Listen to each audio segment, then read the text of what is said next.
Imagina una orquesta en una gran sala de conciertos, a punto de comenzar una actuación. Los músicos afinan sus instrumentos y acto seguido, el director alza la batuta. Los músicos comienzan a tocar sus diversos instrumentos. Los violines, violonchelos, trompetas, flautas, tambores y demás instrumentos producen colectivamente una hermosa música mientras siguen las indicaciones del director. Ahora imagínate que el violinista dijera de repente: no quiero tocar porque no estoy tocando una trompeta, mi parte no es importante.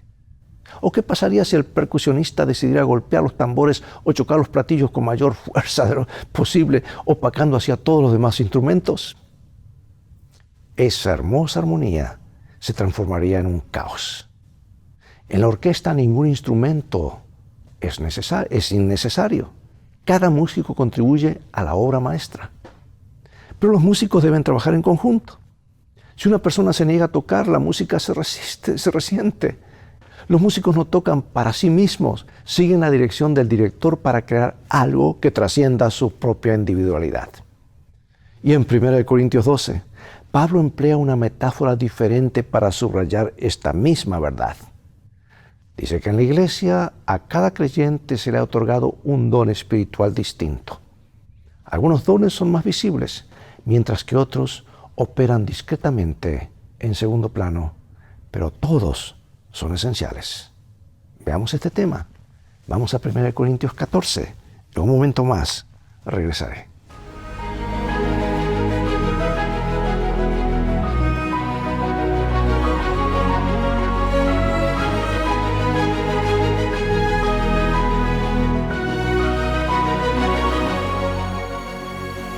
Dice 1 Corintios 14:1, seguid el amor y procurad los dones espirituales, pero sobre todo que profeticéis.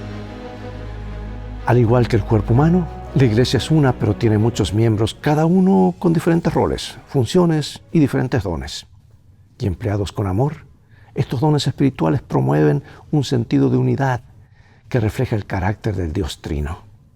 Hoy examinaremos los capítulos 12 y 14 de 1 Corintios y su enseñanza acerca de los dones espirituales. Y esta sección forma parte de una unidad un poco más amplia, en la que Pablo aborda el comportamiento cristiano esperado en el ámbito religioso. La principal preocupación de Pablo tiene que ver con el problema de las reuniones desordenadas. Su respuesta a este problema es que la iglesia es un todo cuyas partes tienen diferentes funciones que contribuyen a la edificación del cuerpo de Cristo. En resumen, Dios dio a la iglesia dones espirituales para promover la unidad a través de la diversidad. Sin duda, Pablo sigue teniendo en mente el problema de las facciones abordado en los primeros capítulos de 1 Corintios, donde la respuesta a la falta de acuerdo entre los miembros de la iglesia es la unidad en Cristo. Ahora, él desarrolla esta idea presentando su comprensión del papel de los dones espirituales, porque según Pablo, la unidad en Cristo y en el Espíritu es el único medio de evitar las divisiones. Y luego habla de la diversidad de dones. En 1 Corintios 12, el apóstol señala que el primer don del Espíritu es la confesión audaz de que Jesús es el Señor. ¿Sabes que en los tiempos del Nuevo Testamento llamar Señor a Jesús equivalía a decir que el César no lo era? Y esto era considerado un acto de sedición contra el poder imperial, y por lo tanto se lo castigaba con la muerte. No era nada fácil ser cristiano en el primer siglo. Jesús y Pablo enfatizaron que la fe en Dios, incluso ante la persecución y la amenaza de muerte, es un don del Espíritu. En realidad la fe es el más básico de todos los dones. No es pues extrañar que ella ocupe el primer lugar en la lista de 1 Corintios 13. El hecho de que la fe es un don espiritual queda claro, sin embargo, hay muchos otros dones. El hecho de que el Espíritu Santo distribuya los diferentes tipos de dones a cada uno en particular como Él quiere, demuestra que todos ellos son necesarios. Y aquí encontramos en 1 Corintios 12, del 1 al 6, lo siguiente. Dice, no quiero, hermanos, que ignoréis acerca de los dones espirituales. Sabéis que cuando erais gentiles, se os extraviaba llevándoos como se os lleva a los ídolos mudos. Por tanto, os hago saber que nadie que hable por el Espíritu de Dios llama anatema a Jesús y nadie que puede llamar a Jesús Señor sino por el Espíritu Santo. Ahora bien, hay diversidad de dones, pero el Espíritu es el mismo. Y hay diversidad de ministerios, pero el Señor es el mismo. Y hay diversidad de operaciones, pero Dios, que hace todas las cosas en todos, es el mismo. Los dones espirituales tienen el propósito de promover la unidad basada en el carácter trino de Dios. Y el Espíritu concede dones a los creyentes, mientras que Dios da a estos la capacidad de servir a Cristo en la comunidad de creyentes merced a esos dones. O sea que cada cristiano recibe dones en particular, pero todos ellos deben beneficiar a la comunidad de creyentes como conjunto. Junto con el concepto de unidad, Pablo destaca la diversidad de miembros en el cuerpo de Cristo a través de las expresiones como muchos miembros, fuimos todos bautizados. El cuerpo no es solo un miembro, sino muchos. Habla de todo el cuerpo. Menciona cada miembro en el cuerpo, miembros del cuerpo, todos los miembros, etc. Y este énfasis tanto en la unidad como en la diversidad indica que los dones espirituales tienen como objetivo promover la unidad a través de la diversidad. Y esta unidad en medio de la diversidad debe reflejar el carácter de Dios. El Padre es una persona, el Hijo es otra persona y el Espíritu Santo es otra. Los tres conservan su individualidad mientras trabajan juntos para edificar a la iglesia y darle poder para cumplir la misión. Y el apóstol presenta la analogía de un cuerpo con muchas partes, apropiada para representar a la iglesia de sus miembros, ¿verdad? Aunque los miembros del cuerpo son individualmente muy diferentes entre sí, todos dependen unos de otros. Los pies dependen de los ojos para ver por dónde caminar. A su vez, los ojos no pueden tocar nada, son las manos, solo las manos pueden hacerlo. Además, la idea de que algunos miembros son más débiles o menos honrosos que otros es una impresión, ya que todos son necesarios. Desgraciadamente, existía entre los corintios la tendencia a valorar algunos dones y descuidar a otros. Y para evitar que se cometiesen estos errores, Pablo dirigió la atención de ellos al amor, el cual es un camino aún más excelente. En otras palabras, cualquier don resulta agradable para Dios si es empleado con sabiduría y con amor. Yo quiero recomendarte leer la lista de los dones que aparecen en 1 Corintios 12, Romanos 12, acuérdate de 1 Corintios 12, Romanos 12 y Efesios 4. Y descubrir y reafirmar ese don que Dios te dio y los que desea multiplicar en tu vida. ¿Cuál es tu don? ¿Cómo puedes utilizarlo para edificar el cuerpo de Cristo? 1 Corintios 3 enseña que los dones espirituales solo pueden ser usados adecuadamente mediante el amor. Y Pablo comienza este capítulo, el capítulo del amor, 1 Corintios 13, ¿verdad?, aludiendo a los dones mencionados en el capítulo previo para enfatizar que carecen de valor si no están motivados por el amor. Por lo tanto, el conocimiento y la fe, incluso una fe que trasladar a los montes, no son nada sin amor. Porque sin amor la capacidad de hablar en lengua se reduce simplemente a un metal que resuena o un platillo que hace ruido. Del mismo modo, incluso el importante don de la profecía no es nada sin amor. Y en 1 Corintios 13, del 4 al 7, Pablo se enfoca en definir el amor genuino, diciendo en qué consiste, es decir, qué hace y qué no hace.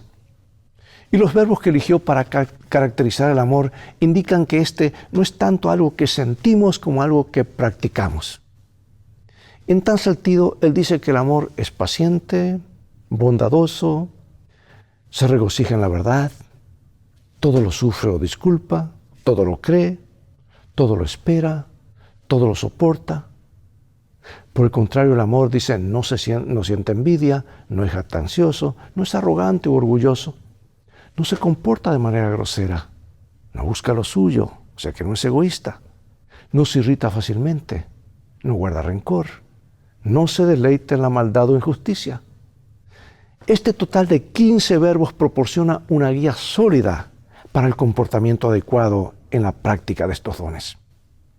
Cabe destacar que esta discusión acerca de la verdadera naturaleza del amor se encuentra precisamente entre 1 Corintios 12 y 14, donde Pablo aborda el conflicto relacionado con los dones espirituales. De hecho, el amor es la clave para el uso sabio de ellos y es colocado junto a la fe y la esperanza. Dice, pero mayor es el amor. Pregunto, ¿por qué el amor es tan importante respecto de la fe? ¿Qué mejor manera de experimentar la realidad del amor de Dios que reflejándolo?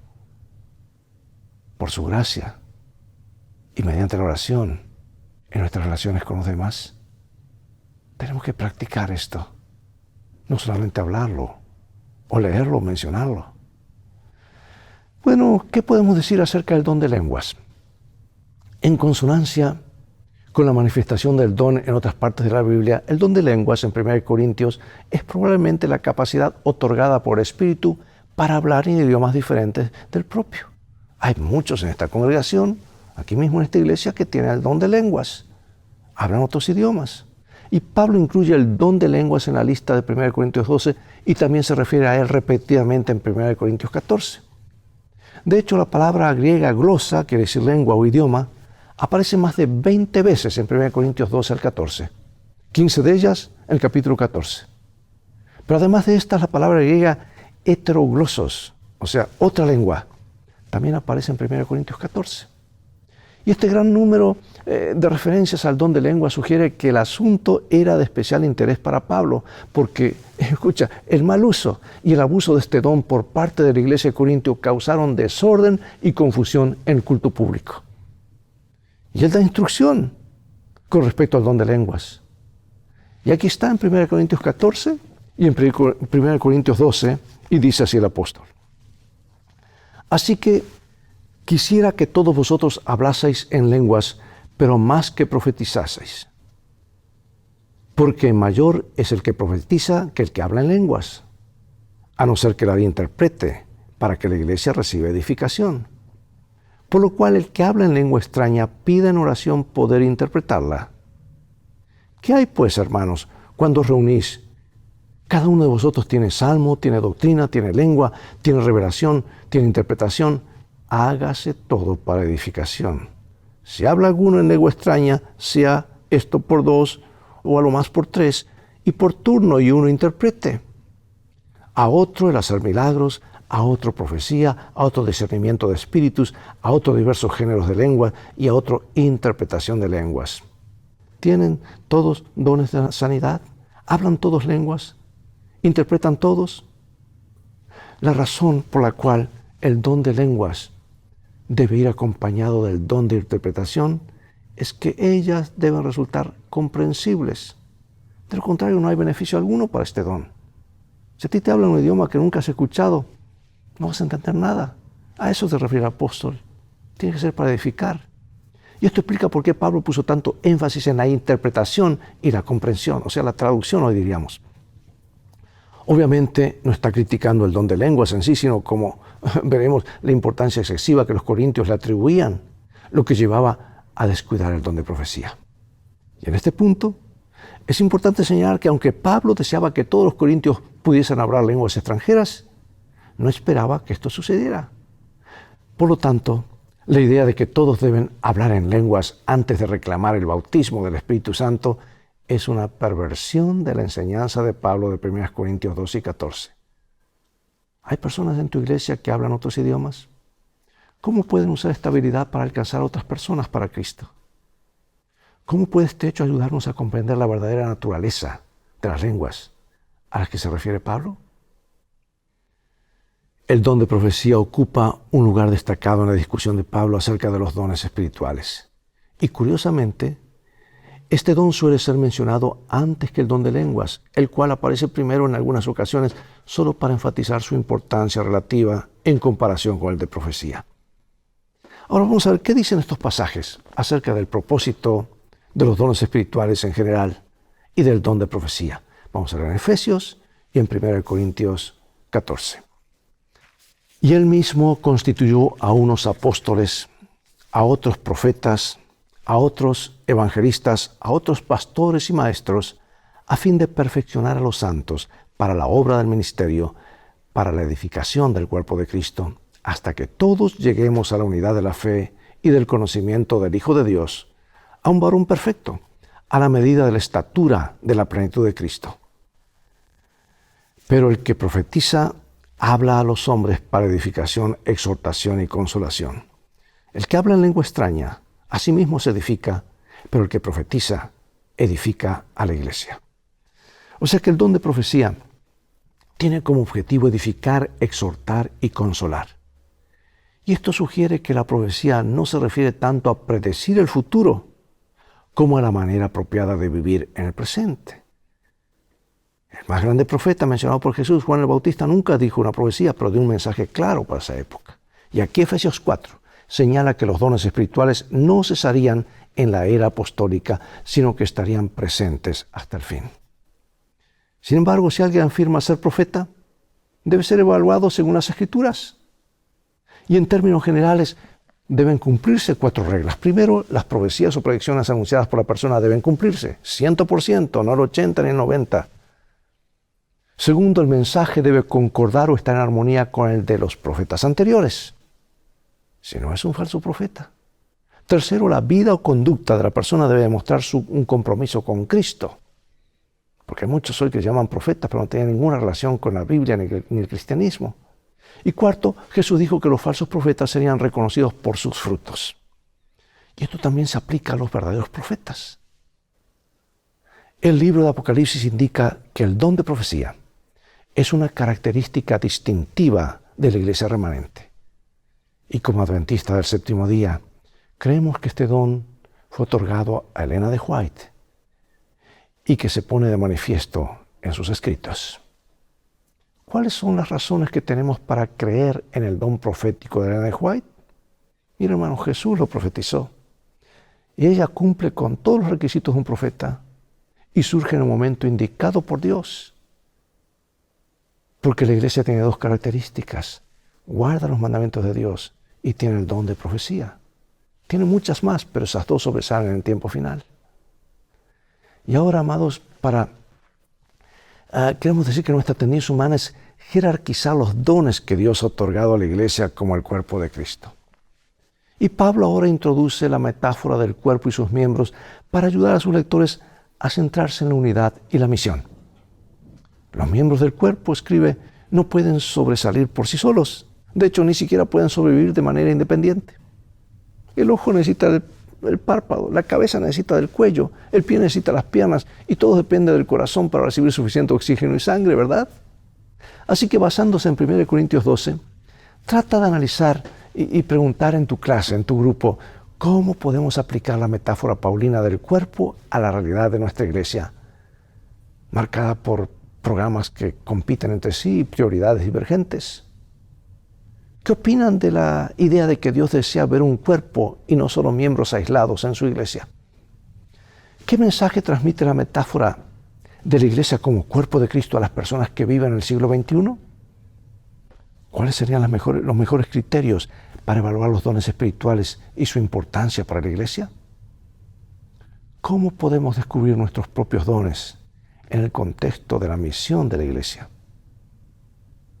Si fuera posible, ¿qué dones te gustaría tener y por qué? Bueno, amados, es mucho lo que vamos a hablar acerca de estos dones. Incluso hay seminarios donde se puede descubrir los dones que cada uno tenemos, pero quiero finalizar con estas 2 citas de la profetisa del pueblo de Dios. Dice aquí en la Review and Herald de 1906, que los hombres salgan a trabajar confiando en el Señor, y Él irá con ellos convenciendo y convirtiendo almas. Un obrero puede ser un buen orador, otro un buen escritor, otro puede tener el don de la oración sincera y ferviente, otro el don del canto, otro puede tener un poder especial para explicar la palabra de Dios con claridad. Cada don se convertirá en un poder para Dios porque Él coopera con el obrero. Dios da a uno la palabra de sabiduría, a otro conocimiento, a otro fe, pero todos deben trabajar bajo la misma autoridad. La diversidad de dones conduce a una diversidad de operaciones, pero Dios, que efectúa todas las cosas en todos, es el mismo. Que nadie menosprecie los dones supuestamente menores. Que todos se pongan a trabajar. Que nadie cruce los brazos con incredulidad porque piensa que no puede hacer obras poderosas. Dejen de mirarse a sí mismos, miren a su líder. Con mansedumbre, sinceridad y amor, hagan lo que puedan. Qué hermoso consejo. Y ahora nos llega otro más del libro Alza tus ojos. Dice así: Todos necesitamos la ayuda que podemos recibir de otros. Dios obrará en otras mentes además de las nuestras. Los diversos dones entregados a diferentes individuos deben combinarse para perfeccionar a los santos para la obra del ministerio, para la edificación del cuerpo de Cristo. Siempre habrá obstáculos delante de nosotros, pero hemos de seguir a nuestro líder y enfrentar nuestras dificultades en forma unida, tomados de la mano. Qué hermoso saber estas verdades y que pueden ser practicadas en nuestra vida. Y que esos dones, tal vez uno, por pequeño que sea, Dios lo puede desarrollar y multiplicar estos dones. Que esto sea una realidad. Oremos, Padre Celestial. Gracias por tu iglesia. Gracias por estos consejos oportunos. Gracias porque nos realineas y realineas nuestras prioridades y nos hace ver la importancia que cada uno de nosotros como miembros tiene a recibir tus dones y al ponerlos en práctica. Ayúdanos a trabajar en armonía y en unidad. Te lo pedimos en el nombre de Jesús. Amén. Amados, es todo el tiempo que tenemos por hoy. Llegó el momento de despedirnos. Será hasta el próximo programa de Lecciones de Vida. Mientras tanto, invita a otros a sintonizar este canal y transfórmate tú mismo hacia un canal de bendiciones. Que Dios te bendiga y recuerda, Él te ama más de lo que puedes imaginar, porque tú vales mucho para Jesús. Y en este viaje las cosas van a terminar bien. El viaje de la vida. Si haces de la Biblia tu GPS, tu mapa y a Jesús como tu guía. Maranata, bendiciones del Señor.